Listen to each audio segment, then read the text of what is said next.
উফ, দাঁড়াইলের কি স্টাইল ভাবে, মনে হইতেছে 16 বছর যুবতী। আমার তো আর দৌড় সইতেছে না রে।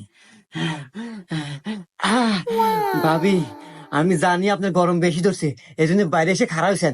চলেন যাই ভিতরে, আপনার ঠান্ডা দিতেছি। হুম। ভাবি, কাকা তো গেছিলেন না? হুম। ভাবি, আচ্ছা ভাবি, খালি হইতেছেন। আচ্ছা, আপনার শরীরে তো হক থক তো কে? আর এই যে আপনার কাকাতে বিয়ে হয় বুঝছেন, এই কামে কামে তো শরীর এত তো শক্ত হয়ে গেছে। ভাবি, আমার যদি আপনার বিয়ে হয়নি, আপনার ডাইরেক্ট ফিরে যেতে মানে। হুম।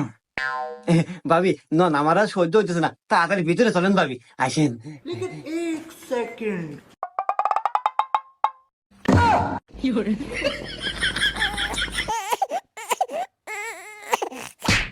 ভাইস্তা, তোমার ক্যাপাসিটার দেখমু আজকে। কাকা, কি করেন না? আমি তো ক্যাপাসিটার নিয়ে আসি না।